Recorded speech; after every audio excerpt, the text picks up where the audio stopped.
abris a vossa mão e saciai os vossos filhos.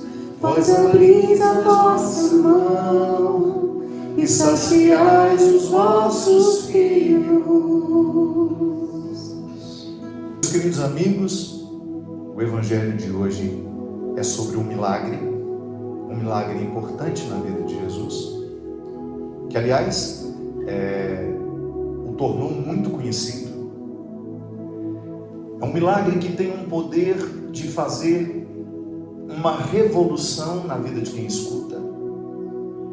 É um milagre revolucionário, porque saciar a fome, multiplicar o pão, multiplicar os peixes, é sem dúvida, sobretudo naquele tempo onde existia tanta miséria, fazia com que Jesus se tornasse muito conhecido. E eu gostaria de pensar hoje, primeiramente, afirmando que eu sou um padre que acredita nos milagres de Jesus. Eu não tenho uma visão socialista deste milagre. Eu não retiro de Jesus a capacidade de multiplicar os pães. Mas toda vez que eu reflito sobre a multiplicação dos pães, eu gostaria de entrar numa outra dimensão dele, que para mim é ainda mais importante do que esta primeira, de um Jesus capaz de multiplicar os pães e peixes e oferecer à multidão. Eu acredito que esse texto, essa passagem da Escritura, diz muito mais respeito à maneira como nós compreendemos a presença de Deus na nossa vida. Inclusive, a pensar se os frutos que Deus está provocando dentro de nós são de fato cristãos. Volto a dizer, a primeira parte deste Evangelho é aquela que nos diz que Jesus é sim capaz de multiplicar os pães e os peixes. Da mesma forma como ele foi capaz de ressuscitar um morto, de curar um paralítico. Mas hoje eu gostaria que você pensasse comigo numa outra dimensão deste milagre, que também é uma possibilidade de interpretação. Quando Jesus diz aos discípulos que eles alimentassem a multidão, os discípulos certamente ficaram numa saia justa. Como é que nós vamos alimentar essa multidão se nós não temos o que dar a ela? Se os discípulos tivessem feito uma reserva de dinheiro dias antes, se soubessem que aquilo ia acontecer, o que eles teriam feito? Comprado pães, peixes e deixado ali. Já tinham levado esses cestos para que no momento da fome eles pudessem oferecer à multidão o alimento para a fome. Mas não existia nada. Era uma pequena quantidade que estava à disposição. De onde veio essa pequena quantidade? Não sei. Mas eu posso intuir que no meio daquela multidão, quando os discípulos levantaram o problema, nós temos aqui uma infinidade de pessoas e não temos o que comer. Alguém teve coragem de abrir a sacola, porque ninguém viaja sem levar alguma coisa. Ninguém sai de casa para andar uma certa distância sem levar um suprimento de pão, de água. Os peixes a que o Evangelho se refere, certamente aqueles peixes ressecados, né? Que eram guardados no sal, não existia geladeira naquela época. Um primeiro movimento, alguém deve ter falado assim: olha, é quase uma insanidade o que eu vou fazer, mas eu vou dizer que eu tenho. E comprometer radicalmente a vida daquela família. Porque se eu sou pai de família, eu não vou irresponsavelmente tirar minha esposa e filhos de casa sem levar um suprimento para a viagem. Mesmo porque nós não estamos falando da nossa época, em que você sai de viagem e está cheio de graal pela estrada para você comer uma coxinha de catupiry, né? Um refrigerante, um suco de laranja, né, Maricota? Ninguém, não existia. Como é que você você vai comprar pão no meio do deserto? Onde é que você vai comprar pão naquelas nuvens que parentes começaram a fazer também? E aos poucos, a generosidade foi vencendo. Aos poucos, aquilo que parecia impossível no primeiro momento foi ganhando a colaboração e o engajamento de todos os que estavam ali e que de alguma forma compreenderam que o que o momento estava pedindo era partilha, era solidariedade, era generosidade. E eu pergunto para você, claro que você tem o direito de acreditar na primeira versão. Jesus transformou do nada os pães e o peixe. Você tem o direito, eu tenho o direito de ensinar isso. A capacidade que Jesus tinha de transformar o nada em tudo está atestada nos outros textos, está mostrada. Mas eu tenho muito medo de que quando nós ficamos presos nesta primeira versão do Evangelho, a gente não evolua para compreender o outro lado da margem que Jesus quer nos fazer chegar. Que há um momento desse Evangelho que ele vai dizer isso. Vamos para outra margem. Isto é, vamos sair dessa visão que nós já alcançamos e vamos tentar encontrar uma outra que faça mais sentido na nossa vida, que nos comprometa um pouco mais. Volto a dizer, esse Evangelho de hoje, muito mais do que narrar um milagre de Jesus, ele nos convida a pensar como nós interpretamos Deus na nossa vida. Como é fácil a gente ficar preso numa fé que nos faz pensar que Deus está provendo tudo. Deus é o Deus do impossível. Quantas vezes nós escutamos essa frase? Volto a dizer, você tem direito de crer no Deus do impossível, sim. A sua fé pode ser baseada no Deus do impossível, mas faça o esforço de evoluir com Jesus, de chegar ao outro lugar da margem e pensar que tão lindo quanto transformar do nada o tudo, também é lindo pensar na capacidade que Jesus teve de, naquele momento, transformar uma multidão egoísta em uma multidão solidária. Aí nós estamos falando de um milagre que nós necessitamos demais. Aí sim nós estamos falando de um cristianismo que se aproxima com todas as forças da nossa vivência. Eu nunca vi alguém multiplicar o pão, mas eu já vi alguém multiplicar a solidariedade. Quando Jesus nos diz que esses milagres que Ele fez, nós seremos capazes de fazer ainda maiores, eu não tenho dúvida de que Ele está se referindo a essa dimensão do milagre que compete a cada um de nós, que diz respeito àquilo que nos é possível. É muito fácil eu professar a Deus, a fé em Deus, que faz o impossível, e eu não busco nada do que é possível. É muito fácil eu fazer a profissão de fé num Deus que me provém de tudo, sem que eu tenha que arregaçar as mangas para poder viver e fazer a parte desse milagre que me cabe. Um cristianismo de conveniências, um cristianismo que não transforma a vida de ninguém. Eu professo a minha fé em Deus, eu professo a fé que Jesus é capaz de multiplicar o pão e o peixe, mas em nenhum momento da minha vida eu me forço a ser uma pessoa solidária. Eu sou aquele que fala das proezas de Deus pelo mundo, eu sou aquele que fica contando de boca cheia que Jesus é capaz de multiplicar o pão, que é capaz de multiplicar os peixes, mas que ainda não me fez capaz de multiplicar e dividir o que eu tenho. E definitivamente a fé nesse Deus que multiplica tudo, que transforma do nada o tudo, que não me implica a fazer a parte que me cabe nesta história, é uma fé morta. Eu posso muito bem passar a minha vida inteira aplaudindo, admirando esse Jesus milagreiro que passou pelo mundo, sem ter nenhum comprometimento com aquilo que de sua palavra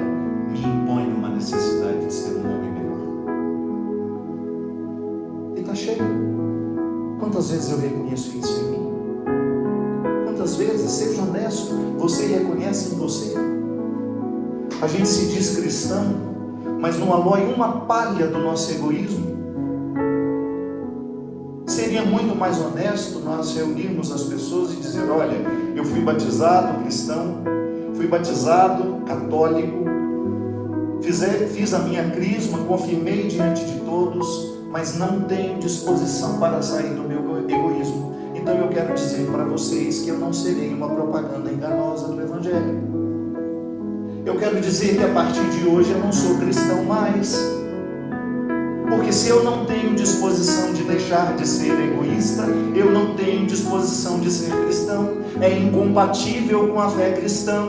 Com a fé cristã, eu querer ficar preso num poço dos meus egoísmos, não ter sensibilidade para as necessidades das pessoas, ficar andando atrás de um Deus glamorizado, cantando louvores que exaltam este Deus do impossível, esse Deus do impossível que faz tudo, mas não me faz fazer nada.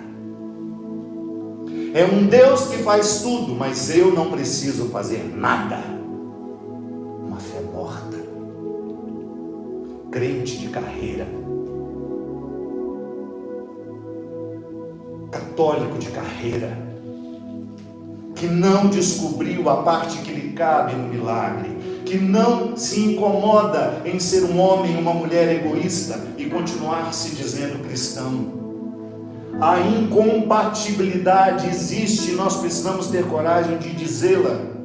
Se naquele momento Jesus conseguiu multiplicar a solidariedade das pessoas, foi justamente para nos ensinar que seria assim com a gente também.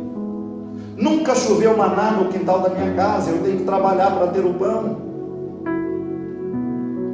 Mas eu vejo pessoas multiplicando dentro de si a solidariedade e dividindo o pouco que tem com aquele que não tem nada.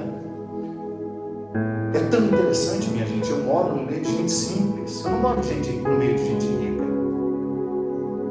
E você não faz ideia de como a solidariedade está presente no meio das pessoas pobres. Vocês não fazem ideia de como aquele que tem tão pouco tem uma facilidade enorme de dividir o pouco que tem com aquele que não tem nada. Nós vemos isso aqui todos os dias. E nem são pessoas que ficam enfiadas dentro da igreja, não. Sabe quem ensinou para elas a dificuldade, a luta do dia a dia, a fome, a miséria? A miséria nos ensina a solidariedade. Outro dia mesmo, alguém me contou uma história. Estava dividindo marmitas entre os moradores de rua. Aí acordou um senhor e disse para ele assim: eu estou aqui deixando uma marmita para o senhor poder almoçar. Ele falou assim: eu agradeço muito, porque eu já recebi a minha e eu já almocei. Dê para aquele que está ali mais na frente, ele não tem ainda.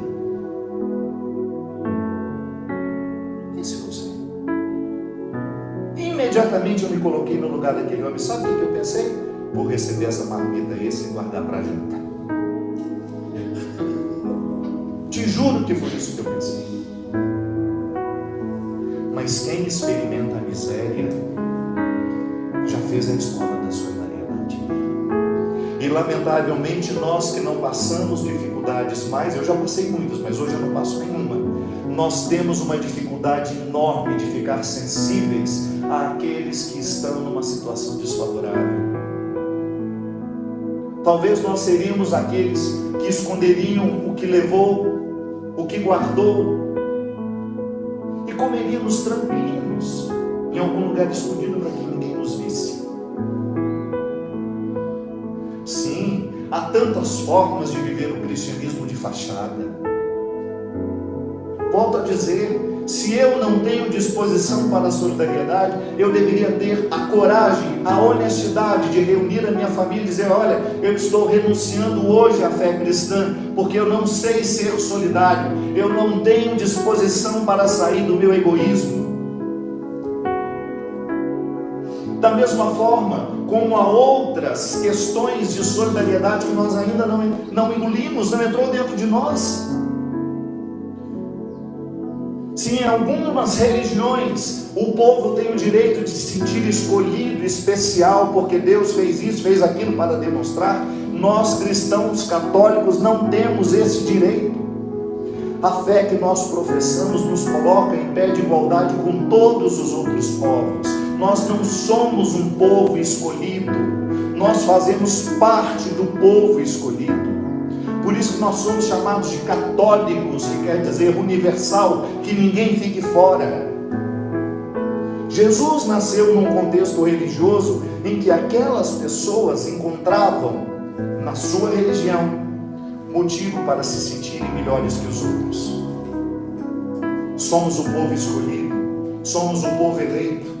Tanto é que no Antigo Testamento há passagens que nós não conseguimos ler sem ficar incomodados. Deus indo à frente, matando os inimigos do seu povo. É por isso que às vezes nós também temos a mesma tendência, a mesma postura, o mesmo posicionamento. Eu vou matar quem é diferente de mim. Eu tenho o direito de matar quem é diferente de mim. Eu tenho o direito de calar quem fala diferente de mim. Isso se você não fosse cristão. Se você tem dificuldade de ouvir a opinião dos outros, deixe de ser cristão. Reúna a sua família e fala: olha, eu engoli a verdade suprema, eu não suporto uma pessoa que pense diferente de mim, então por isso eu não tenho condições de ser cristão. Defender a fé não é com palavreio, com gritaria, com ofensas aos outros. Defende a fé com as suas atitudes. Ou você acha que as pessoas estão interessadas no que você grita? Ou as pessoas estão interessadas no discurso que você faz, apologético para defender a sua fé? O que vai convencer as pessoas não é a eloquência do discurso, mas é a força da vida que você vive. O que faz com que as pessoas prestem atenção em você, na fé que você diz viver, é a sua vida. Você não está mais no Antigo Testamento enraizado numa fé que lhe dava o direito de sentir-se melhor que os outros, porque encontrou Deus. Nunca vi falar isso.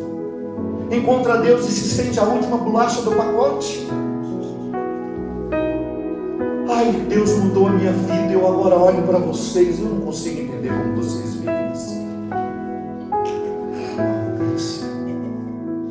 A prepotência, a maneira de olhar de cima, não entendeu nada. Jesus fez o caminho inverso. Jesus foi ficar com quem a gente rejeita hoje.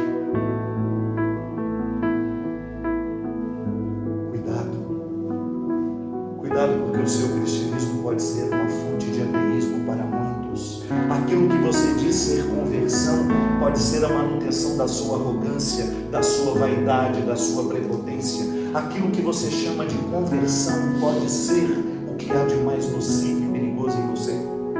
Pode ser que você ainda esteja preso no Antigo Testamento, fazendo uma apologética agressiva, desnecessária para os dias de hoje, combatendo as pessoas como se elas precisassem ser combatidas. A melhor maneira de vencer e de estar presente na sociedade é sendo um testemunho positivo da fé que transformou a sua história, que lhe fez abrir a sacola e dividir o pão, que lhe fez abrir a sacola e dividir o peixe, e dividir a água e dividir o vinho. Chega de ficar alimentando fachadas cristãs, onde por trás há uma podridão. Volto a dizer, a nossa fé não nos permite sentirmos melhores que ninguém. O racismo, por exemplo. O que é o racismo? É uma pretensão humana de que a minha raça é superior à sua. Corte a nossa carne, a sangue do mesmo jeito. Em nome do Evangelho, cometeram-se absurdos com os negros, com os índios. Em Em nome do Evangelho cometeu-se absurdo com as culturas que eram diferentes. Menosprezamos as pessoas, consideramos-nas menos do que nós. Vai lá no Evangelho, em nenhum momento Jesus ensina isso. Onde foi que a gente se perdeu? Em que momento a gente transformou o Evangelho num outro caminho que não o de Jesus? O Deus do impossível, o Deus glorioso, o Jesus glamorizado que está nos templos, que está nas igrejas, ensinado muitas vezes por nós, líderes religiosos, sem nenhum comprometimento com a responsabilidade de descobrir Jesus. Abre a sua sacola e divide o que você tem. Descobriu Jesus? Arranque do seu coração toda e qualquer pretensão de que você possa ser melhor que alguém. Descobriu Jesus? Arranque do seu coração todo o racismo, todo o preconceito, toda a linguagem que possa diminuir alguém. Até para corrigirmos-nos, como é próprio da vida cristã, Jesus deu regras. Ou você acha que se Jesus vivesse hoje, ele ia dizer: quando um irmão seu estiver numa situação de pecado, vá lá na internet e cancele ele, meta o pau, use palavras chulas, mas fale mal mesmo? Não. A regra continua a mesma para o tempo dos discípulos. Quando alguém entre vocês estiver numa conduta que não é bonita, que não é harmônica, chame-o em particular, fale com ele. Não resolveu? Chame-o na presença de outras pessoas que também têm um comprometimento com ele. Não resolveu? Chame-o na presença da comunidade, que é o lugar do acolhimento, da transformação e da mudança de vida. Nós não. Os cristãos agressivos estão por aí, com seus perfis fakes, com seus perfis mentirosos, escondidos atrás de um anonimato, se dizendo pai de família, homem de bem. Eu não quero saber se você é pai de família ou homem de bem. Não é isso, não é a sua biografia escrita ali que aceita qualquer coisa, que vai dar testemunho sobre o seu cristianismo. Cristão, a maioria põe. Eu quero perceber Deus é através das suas atitudes, através das suas palavras, a começar pela sua coragem de mostrar o rosto.